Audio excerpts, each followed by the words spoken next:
Israel launches a new wave of airstrikes across Gaza.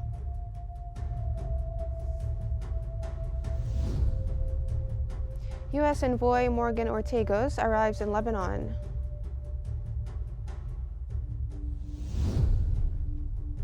And Trump announces Netanyahu's upcoming White House visit.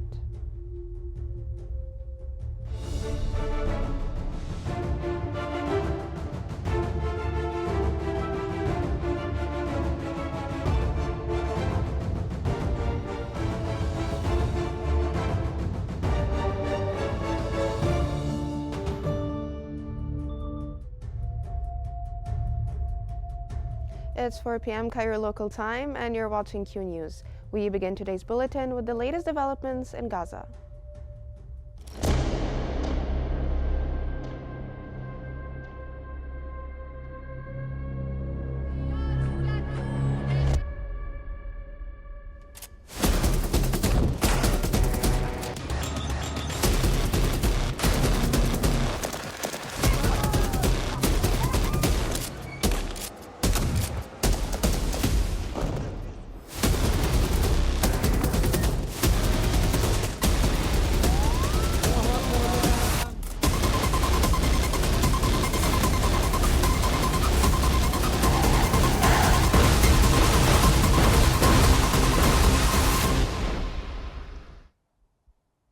Gaza-based health authorities have announced that the death toll from Israeli attacks on the Gaza Strip climbed to over 50,600 and over 115,200 wounded. Medical sources reported that at least 60 civilians were killed and 162 others injured in Gaza within the last 24 hours. According to the same sources, emergency services are still unable to reach many casualties and dead bodies trapped under the rubble or scattered on roads across the war-torn Gaza Strip, as Israeli occupation forces continue to obstruct the movement of ambulance and civil defense crews.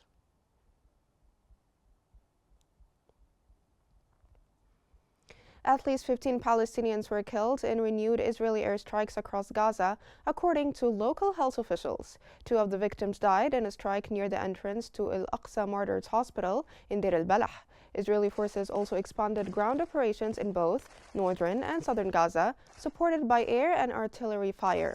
In Rafah, a strike on a residential home in Al-Nasr district killed 1 and injured several others. Meanwhile, 8 civilians were reported killed in Qnews and Gaza City.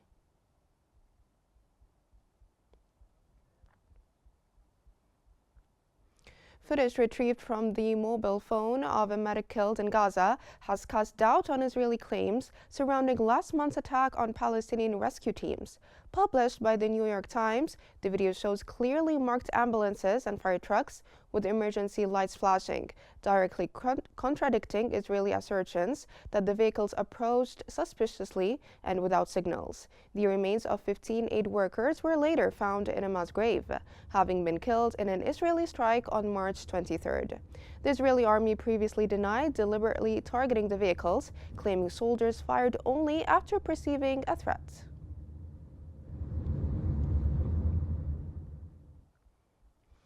The Gaza government media office has condemned Israel's killing of 15 aid workers, describing the strike as a mass execution of medical and civil defense teams. The office released a statement after footage surfaced showing the clearly marked emergency vehicles under fire.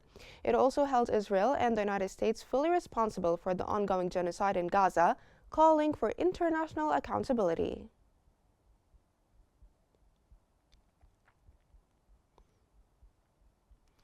The Secretary General of the International Federation of Red Cross and Red Crescent Societies has announced the killing of aid workers in Gaza, calling it a grave violation of international law. He confirmed the victims were buried near their destroyed ambulances in Rafah, labeling the attack brutal and unacceptable. He warned that targeting humanitarian personnel must not become normalized amid the ongoing conflict.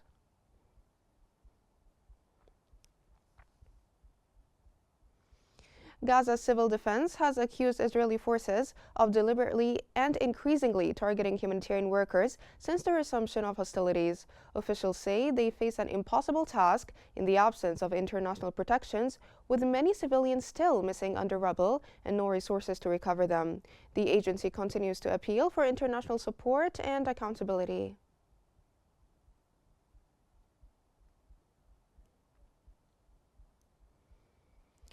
Civil Defense spokesman Mahmoud Bassil has demanded international accountability for Israel's targeting of aid workers in Rafah. He further condemned the deadly attack and said Gazans are enduring catastrophic conditions due to Israel's ongoing military campaign. Bassil also called on humanitarian agencies to intervene.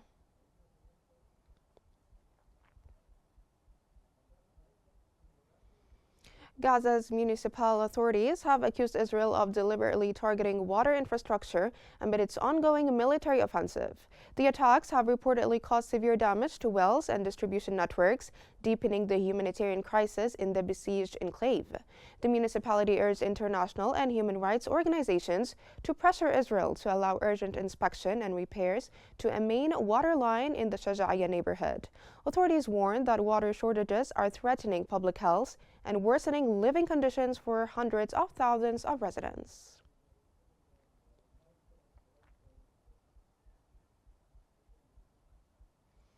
The United Nations Relief and Works Agency UNRWA has revealed that more than 1.9 million people have been forcibly displaced multiple times since the war in Gaza began. According to the agency, the collapse of the ceasefire led to the displacement of 142,000 people between March 18 and 23 alone. A UN map indicates that 65% of Gaza is now either under evacuation orders or deemed inaccessible. UN humanitarian coordinator Muhannad Hedi stressed that these mass displacements are a clear violation of international law and humanity, reporting that 100,000 people have been forced out of Rafah in recent days.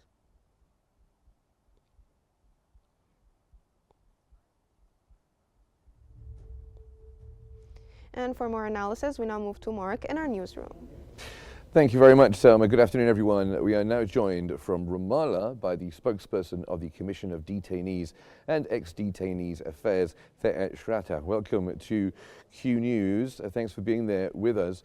So what are the legal implications of this Israeli airstrike that killed the 15 aid workers, especially in light of the newly released footage, which directly contradicts Israeli claims?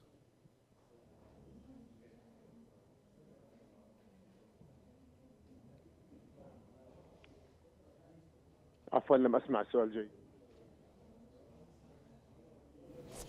Okay, I'll give you that question one more time. Salma was just telling us about this Israeli airstrike that killed the 15 aid workers. What are the legal implications of this strike, especially now in light of the newly released footage, which directly contradicts the claims that Israel made?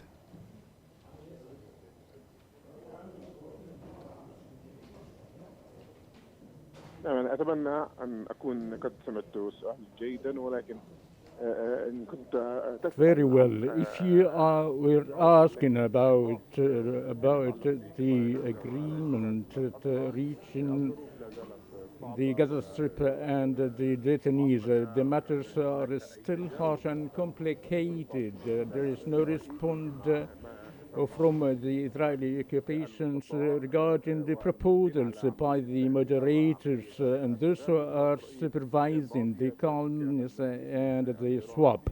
Israel is to continue committing more crimes against the Palestinian people through continued airstrikes and bombardment, and we should notably say that there is a green light by the United States of America to continue this war, and we hope in swift interventions and to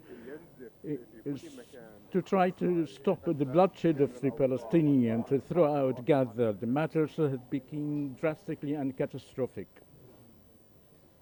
Okay, what I was really asking about was the attack on these emergency vehicles, which new footage now seems to indicate was a deliberate attack on emergency vehicles. How does the international community typically, how is it supposed to respond to attacks on clearly marked emergency vehicles and humanitarian personnel during an armed conflict like this?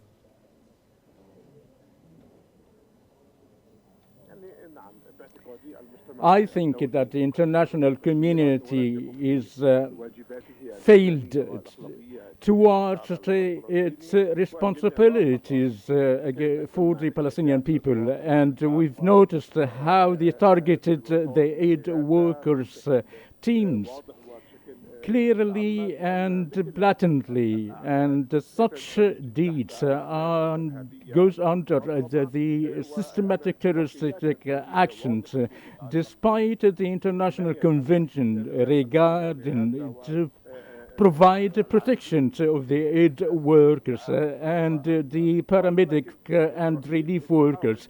But Israel trying to deter the Palestinian people through creating a state of terrorism and horrifies these teams to provide their humanitarian duties against the Palestinian people.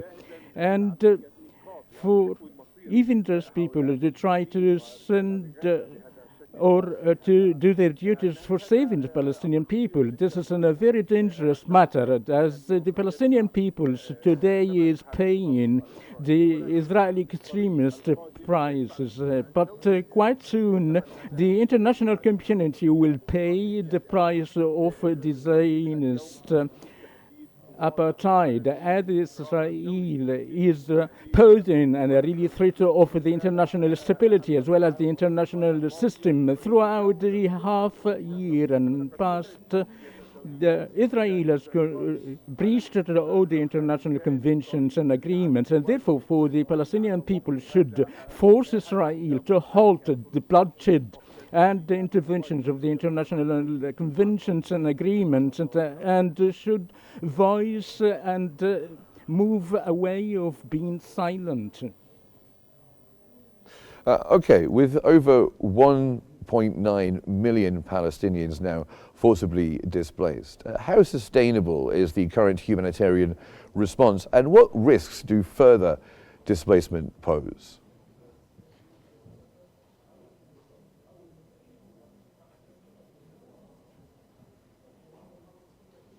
عمليات التهجير القائمة هي عمليات تهجير منظمة. The displacement that is currently carrying out are systematic. Israel is trying to expel the Palestinian residents, and Israel knows very well that they are civilians, and they have no relations whatsoever of the fighting. Such displacement deeds would horrify and deprive all the families of those who are fled in light of the lack of food, medications, and even the milk for the children. The Israel knows this very well, and the operations of displacement and deportations of the residents goal is to evacuate Gaza from its residents, and it's an introduction to move the Palestinian people forward to evacuate their lands, and we are very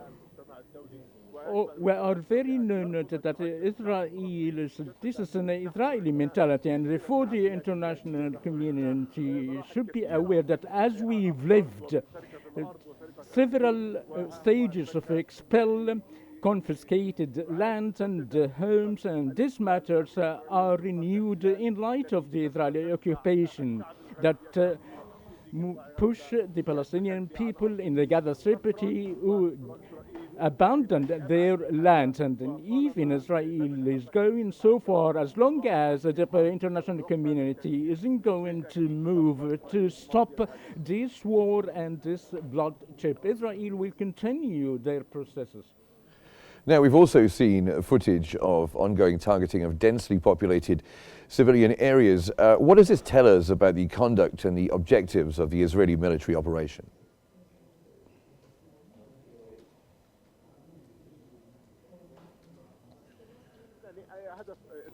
Israel's goal is very clear. more killing, more destruction of the Gaza Strip, and more of bloodshed, proclaiming that it's launching war with the Hamas movement and the Palestinian resistance in the Gaza Strip, but in reality is different. The war now is run by only Israel. Israel is the one that did destroy, targeting civilians. And yesterday we've seen the civilian bodies were thrown out in the skies. All this, the extended bombardment throughout the past days, that in with no signs of any engagement by the two parties. Israel is insisted to continue targeting civilians, bombarding their houses, proclaiming that they are searching for the Israeli detainees or to release them. And the question is that the matter is very clear. Israel, if they wish to the release of detainees, they should abide with the agreement sponsored by the mediators and the United States. It is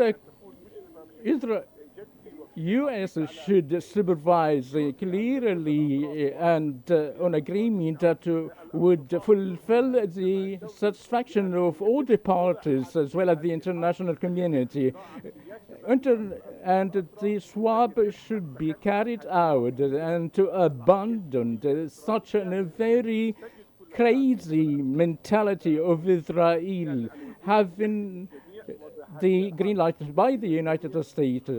And today we are in dire need for the international system, a garden throughout its agreements and the conventions, and not to leave Israel dealing with such a perception that put the Palestinian people paying the price every day. The sole solution to stop the bloodshed that Israel should be abide of the international proposals. Okay, well, I think I'm going to have to cut you off there, I'm afraid. Thea Shrata, who is the spokesperson for the Commission of Detainees and Ex-Detainees Affairs, joining us from Ramallah. Thank you very much for being here with us on Q News. Now it's back to the studio with Salma Marwan. Thank you, Mark, for conducting this analysis. And now we move on to the latest developments in Lebanon.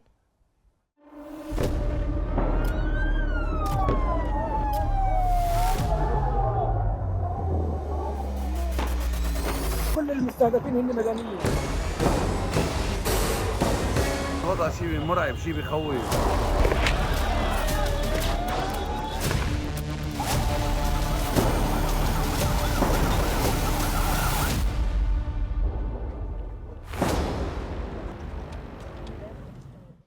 U.S. Deputy Special Envoy for the Middle East Morgan Ortagus has visited Lebanon and meeting with key Lebanese officials, including President Joseph Aoun, Prime Minister Nawaf Salem, and Parliament Speaker Nabih Berri.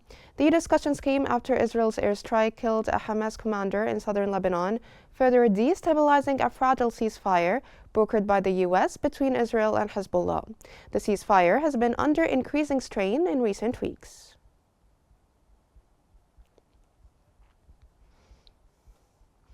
Lebanese President Joseph Aoun has held a constructive meeting with the U.S. Deputy Envoy to the Middle East, Morgan Ortagus. They discussed pressing issues, including the situation in South Lebanon, the Lebanese-Syrian border, and the urgent need for financial and economic reforms to combat corruption.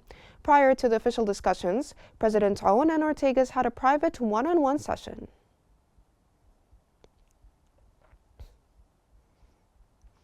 Lebanese Prime Minister Nawaf Salem has met with U.S. Deputy Special Envoy Morgan Ortagus and her delegation to discuss Lebanon's financial and economic reforms. Ortagus commended the government's efforts, including lifting banking secrecy and anti-corruption measures, and emphasized the need for an IMF agreement. They also addressed southern Lebanon security, Israeli troop withdrawal, and the Lebanese-Syrian border situation. Earlier, Ortagus and Lebanese President Joseph Aoun at Ba'abda Palace. Lebanese House Speaker Nabih Berri has met with U.S. Deputy Special Envoy to the Middle East, Morgan Ortagus, and her delegation at Ain al-Tina Palace, accompanied by U.S. Ambassador Lisa Johnson and Berri's media advisor Ali Hamdan. The discussions lasted over an hour, focusing on Israeli violations in Lebanon, the situation on the ground, and needed reforms in financial, economic, and administrative sectors. Berri provided a list of 18 reform laws passed by Parliament, awaiting additional bills. The meeting was described as good and constructive.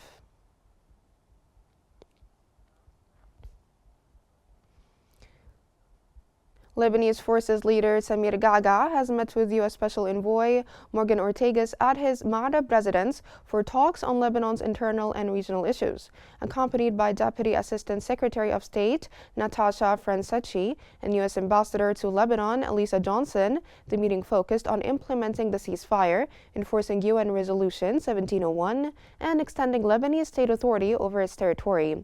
Gaga emphasized disarming illegal militias as key to Lebanon's future stability and sovereignty.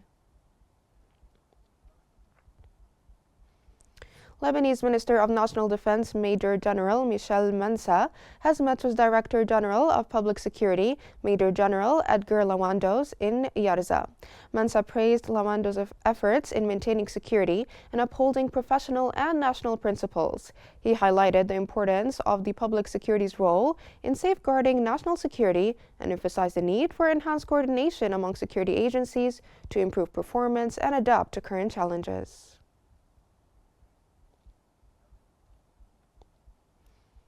And now we move on to the latest developments in the United States. Donald John Trump, do solemnly swear that I will faithfully take office of President of the United States. Capitol open, the American and reciprocity. Mexico. Canada. Greenland.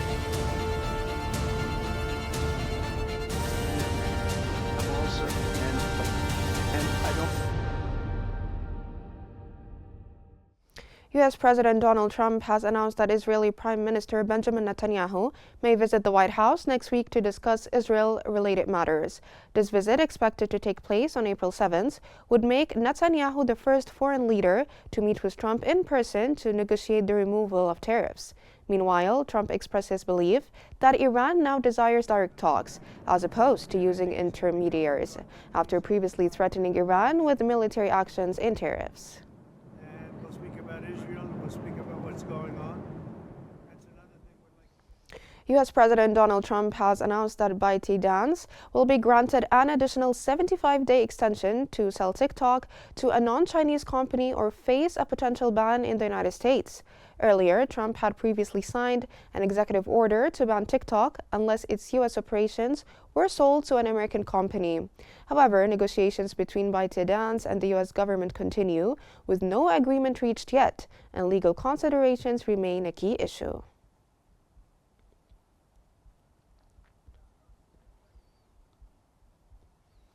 Multiple Chinese chambers of commerce have strongly opposed the U.S. imposition of reciprocal tariffs, backing Beijing's retaliatory measures, including a 34% tariff on U.S. imports from April 10th and export controls on rare earth. Industry bodies condemned U.S. trade protectionism as harmful, unlawful, and destabilizing to global trade.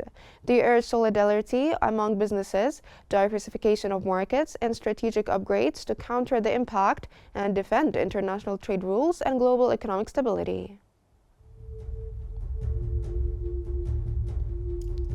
That brings us to the end of our news bulletin. Here's what we've been covering. Israel launches a new wave of airstrikes across Gaza.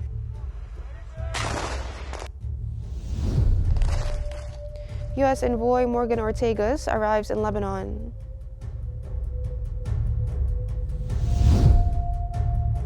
And Trump announces Netanyahu's upcoming White House visit.